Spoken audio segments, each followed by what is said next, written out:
Virginia Governor Glenn Youngkin recently fulfilled a campaign promise when he overhauled his state's transgender policy for public schools.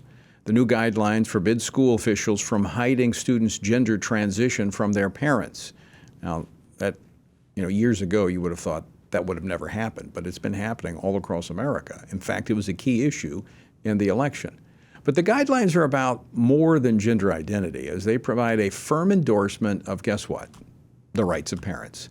As the guidelines state, quote, schools shall respect parents' values and beliefs. Parents are a child's primary and most important educator, end quote. You know what? That shouldn't be controversial, but it is. Joining me now to discuss this is Aimee Guidera. She is the Virginia Secretary of Education. Madam Secretary, welcome to Washington Watch. Thank you so much, Tony. It's a pleasure to be with you and your viewers. Well, I want to begin by commending you and the governor for this. It was a policy that he ran on, and he backed up his campaign pledge with action. So I know, and I've heard from parents in Virginia, they're thrilled by this, but some on the other side are criticizing the move. Why? Well, I think the press is doing a great job of also highlighting those few detractors from this change. But we, like you, are hearing lots of positive reactions, especially from parents.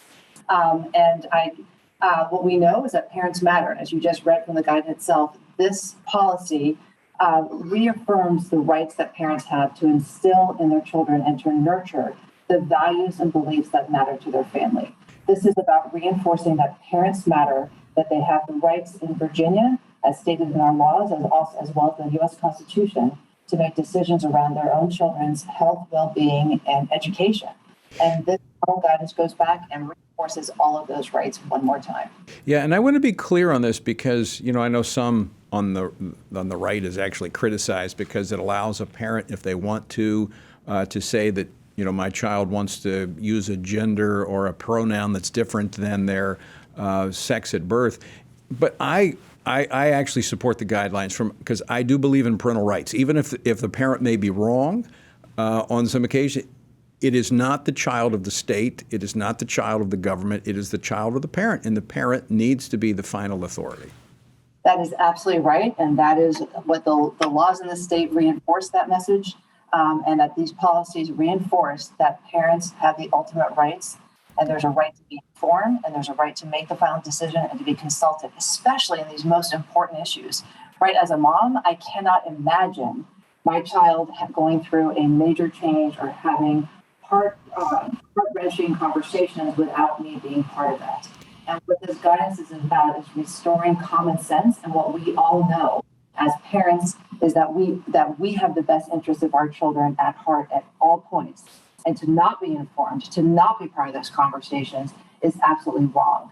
It's wrong and is also immoral, and it goes against everything we know about the bond between children and parents. Yeah, Secretary Guidera, I can't imagine someone being opposed to this and how they could legitimately challenge it because it just simply says a parent should know, a parent has the right, and the parent is the final authority when it comes to the values guiding their children. But you've got some other challenges. Besides the media and the critic, you actually have a couple of districts that seem to be bowing up to this.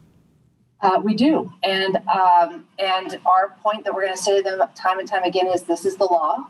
This is what you need to do. And that this is vitally important. And, I'm going to go back to experiences that I had when I taught in Japan for a year. There's a Japanese saying that student achievement rests on a three-legged stool. And student well-being, not just achievement, but well-being. And those three legs of the stool are parents, the student themselves, and the school, teachers. And what it's saying is that we need a strong relationship among all three of those legs of the stools. And sometimes when one of those legs is a little wobbly, the other two need to compensate and work together to make sure that the student is being well served.